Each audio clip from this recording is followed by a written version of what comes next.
So, Ron, all eyes are on your new MS treatment, and there's some concern out there among investors that it may have plateaued.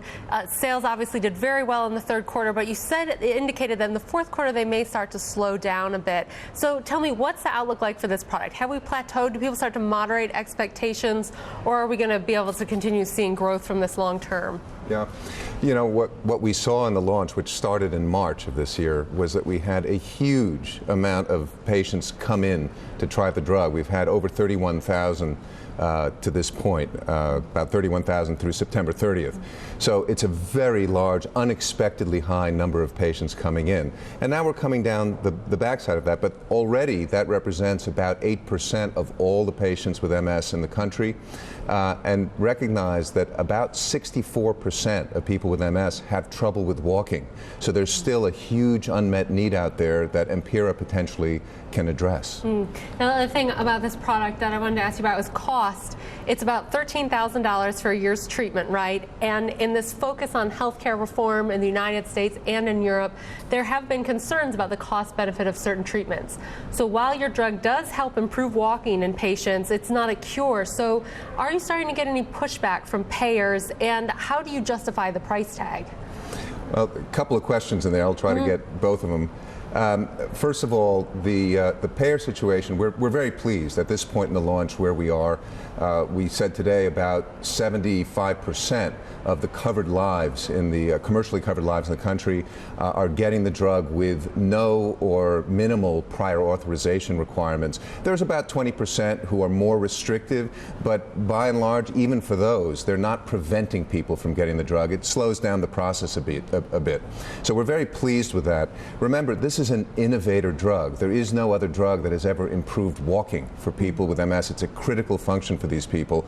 The price is reflective of a couple of things. One is it took a lot to get here, about 15 years, hundreds of millions of dollars of investment at risk. So there needs to be a return on investment for shareholders for that innovation.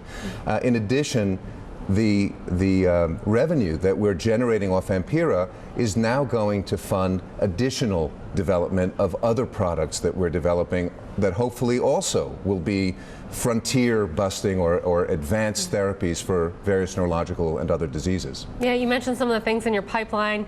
You have some partnerships already. I'm wondering, going forward, are you going to continue to be an independent company? Do you see mergers, acquisitions? Are you going to be the acquirer? I mean, what do you see long term? But we never speculate on that sort of activity. Our job as management, we feel, is to build as much value in the company as possible on behalf of shareholders, and not to mention patients and their families. So that's what we're focused on, and we feel that if we do that successfully, everything's going to work itself out. Now, correct me if I'm wrong, but I think you have about $200 million in cash on your balance sheet? That's correct. How do you see using that? Well, as I said, we're looking to invest in the future and the growth of the company, in addition to seeing whether Ampyra might have benefits beyond walking for people with MS, or even in other conditions besides MS. So we're going to be looking at that. We're looking to take our pipeline forward into the clinic, and we have a very exciting drug that's very close to human clinical trials called GGF2 that has shown the ability to repair both heart tissue in, for example, heart failure, and brain and spinal cord tissue in, for example, stroke. Now that's all preclinical, that's in animal models, but we're very eager to take that into human trials to see if we can get it to work in humans. And one last thing I wanted to ask about your patent on Ampyra. You got about 6-7 years, right? Is that another part of your strategy long term to try and extend that out some? We have a number of things we're doing to extend the intellectual property life. We have patents that are filed. One just got issued in the European community. We have similar ones that we're working on in the US. Obviously, we don't know if those are going to issue, but we hope they do. We have 7 years right now on orphan exclusivity, where we have filed for patent life extensions. So there are several things that we're working on to extend the life. Okay, great. Well, thanks so much for joining us. I appreciate it. It was good talking with you. Thanks, Shannon.